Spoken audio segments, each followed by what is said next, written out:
let's start. Good morning. I am here with Michael Blumenfeld, President of the State Council from 2008 to 2009. Thank you for agreeing to this. You're welcome, Ted. When you joined the State Council, were you a staff member, a student, a resident, a clinical coordinator, or management? Well, way back when I joined, when I was working at Montefiore with you, actually, I was a staff member, and Kurt Kleinman, who was the director, implored us to become active in the State Council. So, other than Kurt, who did you meet that made you want to advance in the organization? Okay, well, I think you know this story.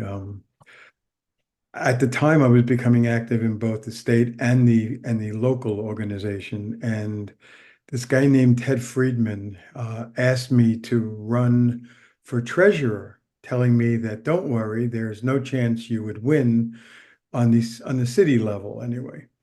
And then he forgot to tell me that the other person running against me had dropped out, and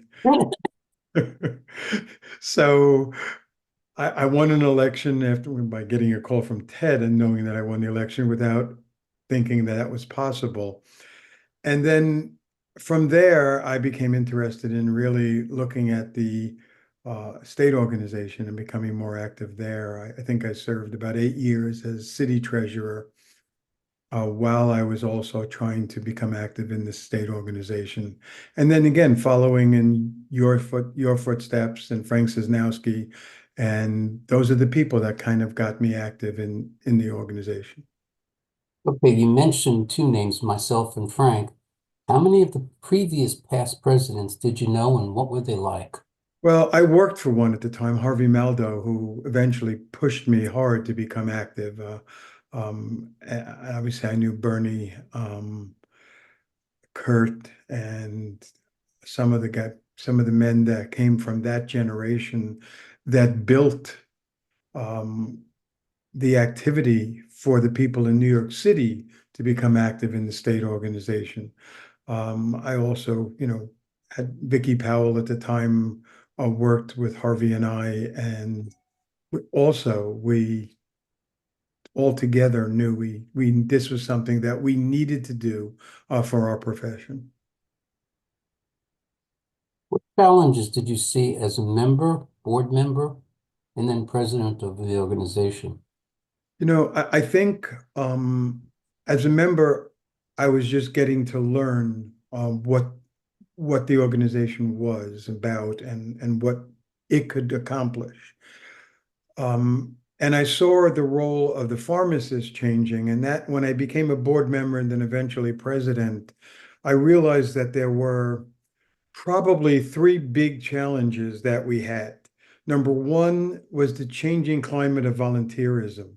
Uh, our generation and the generation before that was a generation that believed in volunteering, and we gave our time, even though we were raising families, many of us, and were just moving up in our jobs. We weren't at the level that we would eventually achieve.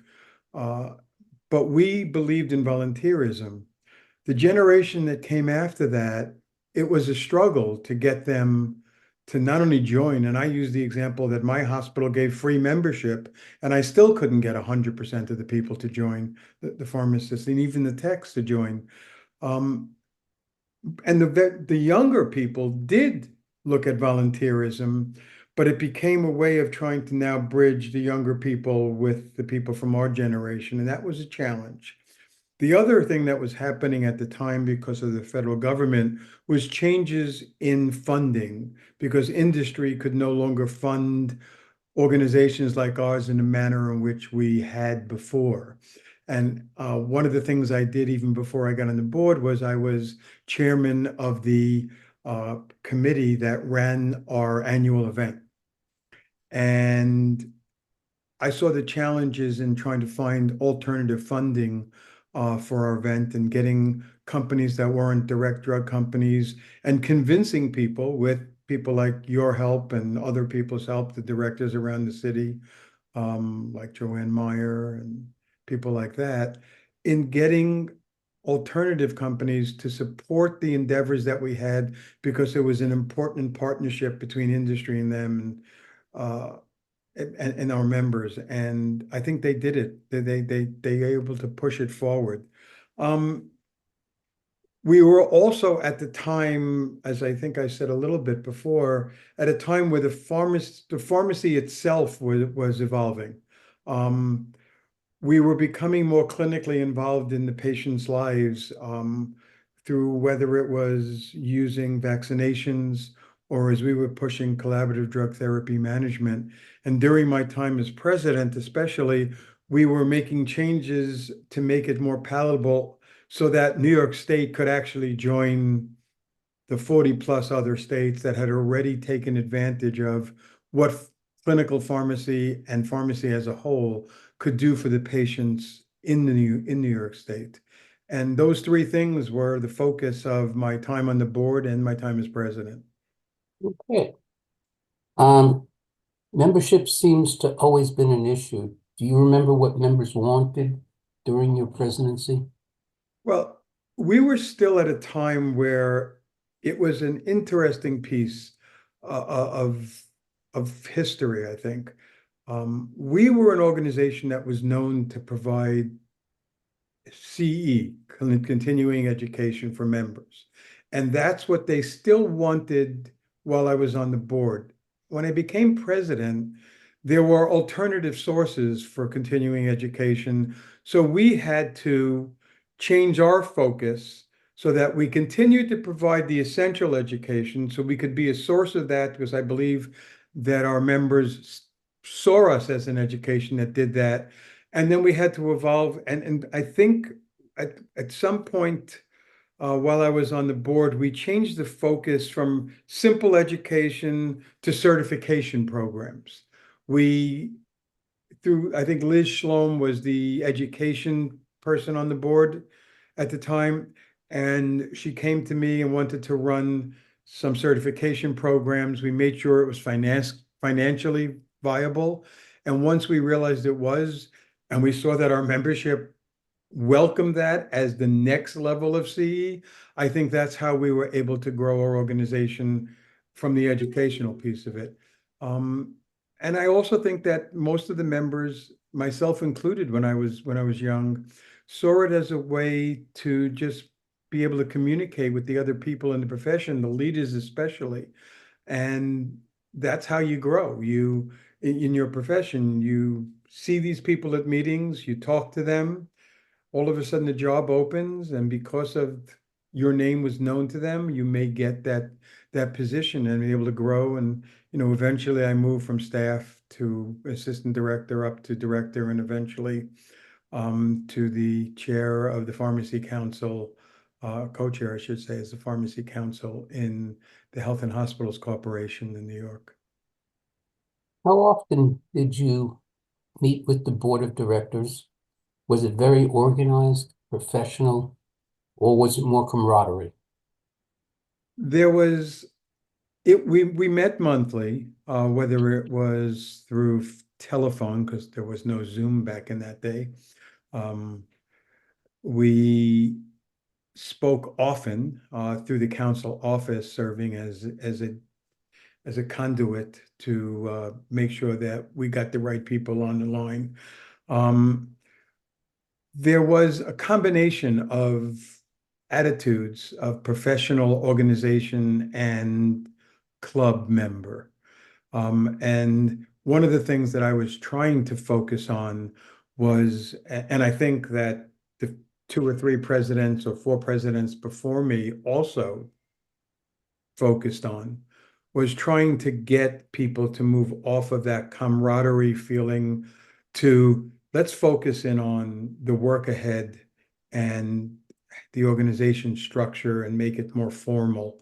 And I think they did a great job. So when I became president, it was a very easy and nice balance. You could have friends on the board and talk in a colloquial manner with them, while at the same time sit down with them and officially decide something that maybe they didn't necessarily agree with you on. Okay. Were there any major mishaps or issues when you were president? which would be useful for future presidents not to repeat? Um, we had, issues where we had to make sure that, a certain board member was focused properly on where they were. So I think the only recommendation I would give is that touch base with all of your board members on a consistent basis if you're president. You may find that one of them is stuck on something and doesn't know how to move forward. And you may have to help them do that. Um, we had a board member during my time that literally was off on his own, doing his own thing, which wasn't necessarily bad for the organization, but there was a lack of communication level, and I blame myself because I should have been on the phone with them more often, learning what they did. Don't just, because you're busy, let people go off on their own. Communicate. Okay. When you became president, was it all you expected? It was all and more for me. It was a tough start for me. I actually changed jobs 3 weeks into my presidency. So I was learning a new job while at the same time I was trying to learn what the presidency was about. Um, I think one of the things we could do better as an organization is mentor the new president, or the president-elect, I should say, by the president. And I try to make it a focus. It was a little easier for me because the president that came after me was someone that um, worked with me. And so I knew them and I knew their habits. And the two of us, spoke all the time. Uh, Whether that's true or not, I think that that's one thing the organization would benefit from is an advanced communication schedule between the president and the president-elect. But there were challenges, we had fiscal challenges that we thankfully over the years things got much better. We went from when I first took over as treasurer, for example, having using the credit card to buy things because we didn't have enough money in the bank, to when I left the office having about 350,000. And in today's budget, that's probably not enough anyway, but that was many years ago. Um, but at least we had enough money to run meetings, and we changed the way we did things. We made sure that if we ran events, that those events were we were fiscally responsible when we ran the event. Okay. Now, you talked about the annual assembly. When you became a member, what were the early annual assemblies like and where were they held? Well, the first one I remember, and I think, and again, I'm gonna say, getting old like I am, and I turned 72 in a couple of days. I have a little, there were some things held in New York City, but I don't recall now if that was the city or the state meeting. I'll be honest with you. But I think there was at least one meeting while I joined that was held in a large hotel in New York City. We had meetings that we held in Buffalo, in Syracuse eventually. We were in many different spots throughout the state for a while there, and then New York City became really expensive, and we couldn't afford to hold meetings there. Um, be honest, and you couldn't attract the people coming from New York State, and New York City was far away. So we tried to center them a little bit better. And we even had one meeting in Westchester, I remember, which so they were, and then I think for a while there we did kind of like one downstate, and then we were in Buffalo, and then we moved to Buffalo over to Syracuse to try to attract more people, to try to center the meeting so that we could attract people. What was it like when you were president at the annual assembly? Was it busy, chaotic, or sedate? Well, I can tell you that I had at that time, Deborah Feinberg, I believe tell me if I'm right, that um, was the person that was the person that ran the organization for us. And she and the office made it very easy for me. I knew where I had to be. They directed me there. They informed me in advance what kind of schedule I was going to have. And it wasn't overwhelming at all. As a matter of fact, I think I had a great time while I was president because I had an opportunity because they were so good at scheduling me where I had to be that I had downtime where I was able to talk to the people that brought me to where I needed to be. I mean, my biggest challenge at the annual assembly and what threw me kind of through a loop is they had finally made some advancements with technology. So my speech was going to be put up on slides on the board, on a big screen, and I was going to have a TV monitor in front of me with my speech on it, and the entire system failed. My speech did not go up on the screen. There was no monitor with my speech in front of me. The speaker that introduced me was the person from the national organization. When they left the stage, they took the first 4 pages of my speech with them. So I had nothing to go by other than, as all of us did who became president, you rehearsed the speech a million times. So you kind of knew what was in it, and I had to just go through it. Then the rest of the speech that was missing basically went through why I wanted to be in the organization and how it became that I came to that point in my life. And it was really about the other people that led me to that role. And I just grabbed the mic and I went into the audience and I stopped. I went from table to table looking for the people that were in my speech, if I had it in front of me, that I would have thanked and I would have told a little vignette about. And you were obviously one of them. And I went around and I had to handle it that way because I just had no other choice. So that was the only part of it which kind of threw me a little, but you make do. The rest of it, it was it was a pleasure to do because of the people that were there and people like yourself and Frank and Vicky and all those one and Harvey Maldo and all those wonderful people who helped me get to where I should be when I should be doing it. So it was not difficult at all. Generational changes. When you started, did you feel you needed to work your way up to the presidency? New members have a very different philosophy of needing more evenly divided time between work and play. How do we help them assume these roles in the state council? And will the new members be able to move the council forward?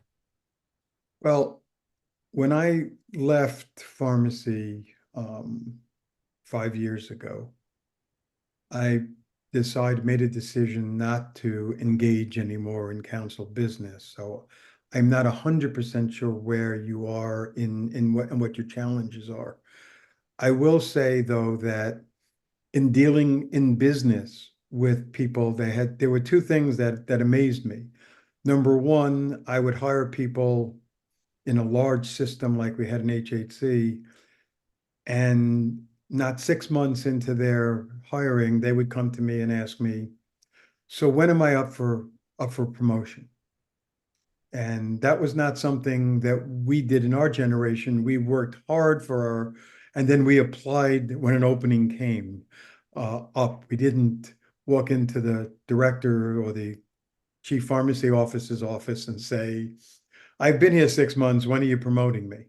And I think part of the reason is that's just the attitude now, is that people don't stay doing things.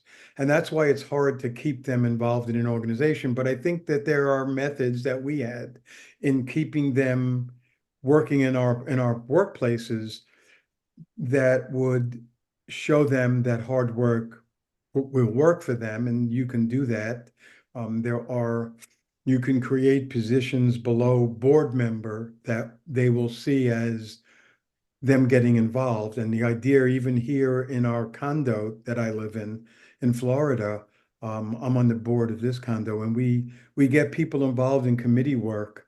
And once they see that, they can keep going, and they tend to make the time. It was just as difficult for us. We had families. We were trying to work our way up in the organization. So you have to be a good example for them and say to them, if you can't come to every meeting, don't worry about it. Just come to all the meetings you can. And then the next year, you'd be surprised, they'll come to more and more until then they felt comfortable becoming even more involved. And I think you can do that in any organization. I don't think it's limited to what I'm doing here with residents.